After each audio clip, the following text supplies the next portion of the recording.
Welcome to the Swoop, BG Falcon Media's live sports talk show. Fun fact, the last time the Swoop aired was in spring of 2018. That's more than 6 years ago, before anybody at this desk was here. And what a time to be back. There is so much happening with the sports at BGSU and in college sports in general. I'm your host, Chaz McNeil. I'm joined here by Ben Korak and Wyatt Broadbar, Falcon Media Sports Network analysts. Thank you guys for joining me today. It's going to be fun, Chaz. Hopefully we'll have a good first show and get this thing going. Pleasure to be here. I'm excited. With that, the Swoop had the opportunity to sit down with a Miami Heat broadcaster, Jason Jackson, while he was in town for homecoming. Jason graduated here in 1994, a very long time ago. He worked as a student news director, he was an anchor, and he was a talk show host, all at the campus radio station. He spent more than 20 years on the Miami Heat as a part of their broadcast team. So we've got a piece of the full feature of Jason Jackson. Is there something that you wish you would have known during your time at Bowling Green, or maybe when you're just starting out in your young professional career, that you wish you knew, that's something that you know now? The only reason I'm hesitating is that I really knew what I was getting into. I loved the people who did what I do. And so I was prepared to be loved by the people. And the people that didn't love it oftentimes don't say anything to you, not to your face at least. So you can kind of float around thinking, everybody digs you and the work that you do. So I'm always honest about the performance part of this. If you want to be in front of these microphones and cameras, you are a performer. And if you are a performer, you crave people watching you perform. And I very much enjoy that part of it and the exchange that comes with it. So I take seriously my preparation for it so that I'm not wasting their time. If you wish to watch the full hour-long interview with Jason Jackson, you can go to bgfalconmedia.com to watch the entire package. Meeting Jason Jackson was genuinely amazing. One of the best parts of homecoming, hands down. The amount of opportunities he gave us was huge. But with that being said, that was probably the best thing to come out of homecoming, with Bowling Green football arguably being one of the worst. They lost their third straight game of the season at home during homecoming. Let's talk about that a little bit. Yeah, they did. Old Dominion University, it was truly heartbreaking for Bowling Green football fans. You play great games against Penn State and Texas A&M that you were a touchdown away. You feel like you could have come around with the game if some things had fallen your way. Then you head into Old Dominion, a team that you definitely should have beat, and you just weren't able to get it done. And it just truly heartbreaking for Bowling Green football fans. Yeah, like you said, heartbreaking. I was there in front of the student section there, and just the energy was drained out of that place once that happened. Just the defense couldn't hold up at the end there. It was embarrassing, really. And they have Akron coming up. That's a very big game. That is a get-right game for the Falcons. We mentioned Harold Fannin a little bit. Harold Fannin has been getting the job done, but they need their other pieces to get going, and that's up to Coach Scott Loeffler. But another coach that has been getting a lot of talk in the news recently, brand new Bowling Green head coach Dennis Williams, or Willie. Ben, you got the opportunity to talk to Willie. Tell us a little bit about BG's hockey program. Yeah, Willie, he's just a phenomenal guy. He's a great personality, kind of two different personalities on and off the ice. On the ice, he's a little bit more harsh. He's more intense, and that's good for a team. And then off the ice, he's personable as well. If you ever get to meet Willie, you'll know immediately. And I think one of the huge things about him is just his charisma and his personality kept a lot of players around. This was a team that we felt could be good down the line last year. Then they lost their head coach. We didn't know what was going to happen. There was potential that some guys transfer out, and not a single player transferred out. We had 2 players leave, but that was due to graduation. We brought in 6, so the core players are still there, new players to come. Going to be a fantastic year. Yeah, and that defense has stayed strong too. I spoke to Scardina and Moore, and both of them have emphasized how Williams has really put a big emphasis on being a grittier play style, trying to be a team that no one wants to play against. Yeah, Colmore is definitely one that I want to mention. 2.87 goals allowed, 26.21 saves per game.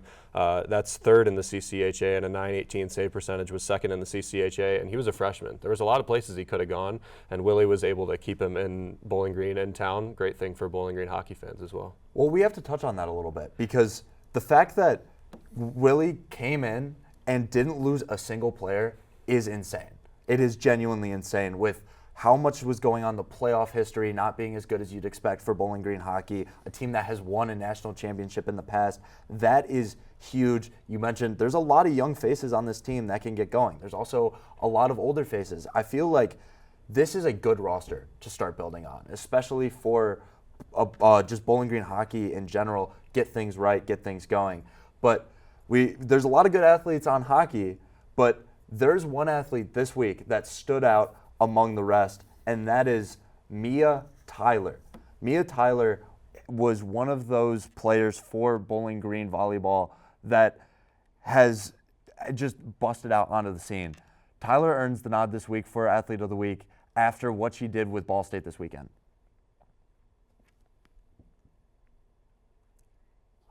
During the trip to Muncie, Tyler tallied a season high in kills with 17 last Friday. So far this season, the senior outside hitter from Louisville, Kentucky, has 122 kills through 50 sets, which puts her second on the team behind opposite Lauren Hovey.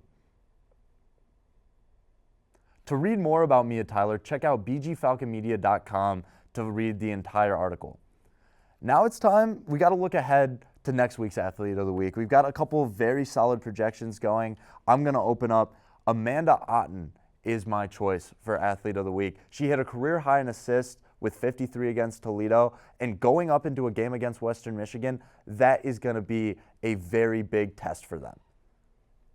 And something you don't want to miss out as well is just Amanda Otten's versatility, her ability to get kills, digs, and blocks as well. My Athlete of the Week, it's the first weekend of hockey. I'm going to choose a hockey athlete. It's going to be Ryan O'Hara. He was the leading scorer for the Falcons last year on the ice, 10 goals, 8 assists. He was injured later in the season, so he was one of the highest scorers on the Falcons, and he didn't play the entire year, about 10 less games than Bowling Green had scheduled. Coming into we have a lot of new centers on the Falcon hockey team. He's a winger, so getting the ball, or the puck, I should say, to the wingers is going to be really key for scoring, because the centers are going to be getting used to their new position. Yeah, I'm saying give me the bully, Terrion Stewart. I mean, come on. Akron has allowed so much on the run. Every single team they've played against, 13 rushing touchdowns and 1,000+ rushing yards. I mean, they're like the Akron treadmills. I mean, really, they're going to run on all game. And Stewart's averaged 6.2 yards per carry throughout his career. It's the most in the program ever. It's just someone that you don't want to have to defend against, really. Okay, so let's talk about this a little bit. We've got our Athletes of the Week all pulled up. Very good descriptions by both of you guys, but I got to give it to Amanda Otten. With how Bowling Green is going into this matchup against Western Michigan, Otten, a setter, is going to have to set up some very big plays. The Falcons, their offense needs to get going. Lauren Hovey, Mia Tyler, who just won Athlete of the Week. Those are the players that are going to step up, but it all starts with Otten.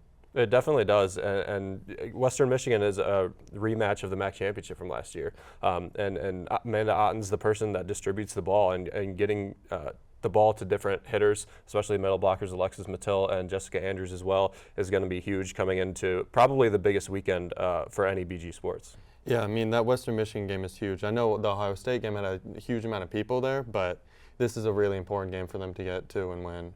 Definitely, both games will be huge. Okay, Ben, defend your pick. Let's hear it. Yeah, Ryan O'Hara, I mean, like I said, he's a winger. There's a lot of new players, 6 new forwards. They lost 2 centers as well, so we're going to see some new centers on the 4 lines for the Falcons. He's a winger, and he's very experienced. He's a senior and a captain as well. They're going to be leaning on him for scoring. Willie loves, or head coach Dennis Williams, he loves to get pucks onto the net, and he likes a lot of scoring. And getting a guy who was your leading scorer last year to get going early in the season is going to be really huge for Bowling Green going forward, and for this weekend against Mercyhurst as well. Yeah. So that I feel like that's good enough for Athlete of the Week. Terrion, we know he's going to absolutely blow through Akron, hopefully. It's just such a position for him to like really go crazy on him. So with that, that's all we have. So coming up, we're going to have Lathan Chapman with your BG Sports updates only on the Swoop.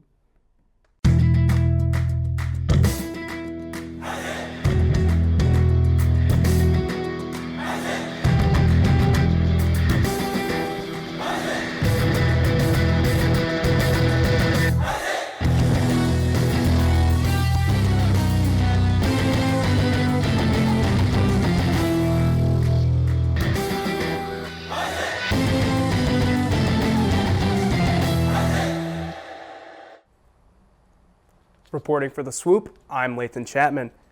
The women's soccer team took a trip down to Oxford to take on the Miami Redhawks. It was a defensive showdown until the 55th minute when Bowling Green's Lexi Serwin recorded her third goal of the year.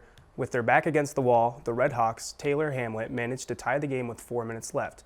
Leaving the game in a tie, the Falcons now sit at 5-3-2 on the year with a conference matchup against Northern Illinois on the horizon. They look to remain positive in conference play. Looking on the other side of soccer, the men's team continued their winning ways against Belmont, blanking the Bruins 1-0 to remain undefeated at home. Trace Terry was the star of the show, scoring the game's only goal in the 39th minute. Terry was assisted by sophomore middle Jake Lane. This goal was Terry's 9th goal of the year, putting him 1 goal away from being the first double-digit scorer since 2014. The Orange and Brown are now 8-1-1 on the season, with Belmont falling to 2-4-3. Bowling Green is looking to stay hot as they continue conference play in Chicago against UIC this Saturday. Moving on to volleyball, the Falcons are 3-0 in MAC play following a series sweep at Ball State this past weekend in a midweek battle of I-75 against the Rockets. The Orange and Brown traveled to Savage Arena on Tuesday, where they found themselves falling down 2-0 early in the match. Bowling Green managed to wrestle momentum back from Toledo, taking the third set convincingly, 25-18. BG remained in control for the fourth set up until the set point when Toledo won on a 5-0 run to tie. The Falcons would still pull away, winning 26-24, forcing a fifth set. With the game on the line, BGSU went on a 6-0 run to secure their reverse sweep, keeping them perfect in 5-set matches. The Falcons will continue MAC play against Western Michigan at the Stroh Center on Friday and Saturday. I'm Lathan Chapman reporting for the Swoop. Stick around for the wrap-up, where you'll find information on upcoming sports events.